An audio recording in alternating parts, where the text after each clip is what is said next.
Hello everyone, welcome to everything in one platter. আজকে আমি বানাবো ইউটিউবের একটা খুব viral recipe, stuffed mango kulfi. প্রায় প্রত্যেকটা ইউটিউবার বানিয়ে ফেলেছে, তো ভাবলাম আমিও বানাই। এটা খুব সহজ একটা রেসিপি, যেটা বানাতেও খুব একটা বেশি খাটনি বা সময় লাগে না।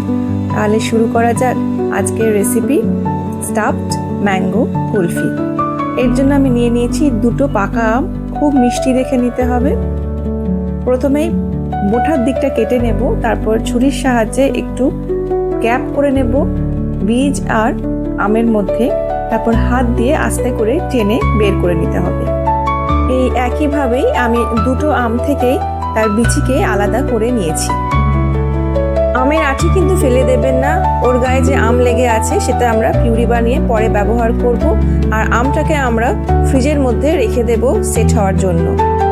এই রেসিপির জন্য আমি 1 litre full fat cream milk ব্যবহার করেছি।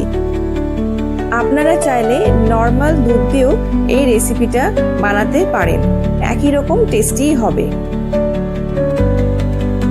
এবারে আমি ওই দুধের মধ্যে ম্যাঙ্গো পিউরিটা দিয়ে দেব।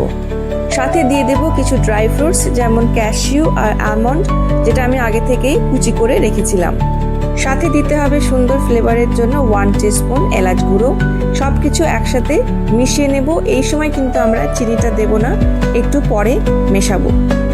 গ্যাস অন করে এবারে কড়াইটা গ্যাসে চাপিয়ে দেব। প্রথমে 4-5 মিনিট একটু নাড়বো, যাতে তলায় লেগে না যায়।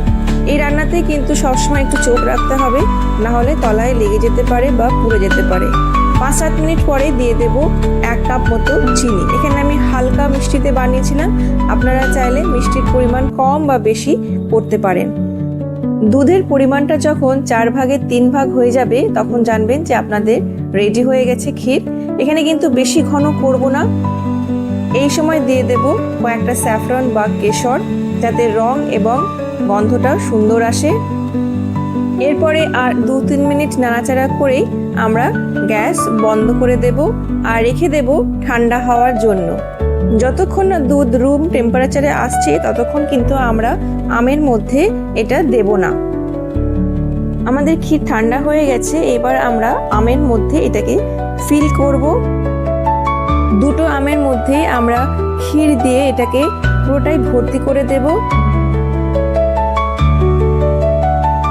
আর মুখের দিকটা আমরা ক্লিঞ্চ র্যাপ দিয়ে র্যাপ করে দেব, বা আপনারা আমের যে উপরের কাটা অংশটা ছিল সেটা দিয়েও মুখটাকে বন্ধ করে দিতে পারেন।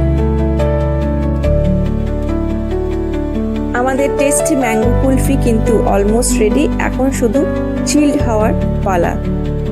সেই জন্য এবারে আম দুটোকে দুটো কাপের মধ্যে নিয়ে ডিপ ফ্রিজের মধ্যে মিনিমাম 6 ঘন্টার জন্য চিল্ড হতে দেব। আপনারা চাইলে ওভারনাইটও রাখতে পারেন। আমি ওভারনাইট রেখেছিলাম, আর তারপরে যে রেজাল্টটা হয়েছে সেটা অসাধারণ খেতে। খুব সুন্দরভাবে পিল হয়ে গিয়েছে। হ্যাঁ, প্রথম দিকে একটু পিল করতে অসুবিধা হবে, বাট হয়ে যাবে। এরপরে একটা ছুরির সাহায্যে সুন্দরভাবে স্লাইস করে কেটে নিলেই আমাদের স্টাফড ম্যাঙ্গো কুলফি একদম রেডি টু সার্ভ।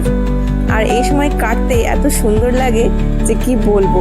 খেতেও অসাধারণ হয়েছিল আর দেখতেও অসাধারণ হয়েছিল। প্লিজ আপনারা ট্রাই করবেন। ম্যাঙ্গো সিজন শেষ হতে চলেছে, তার আগেই বানিয়ে ফেলুন।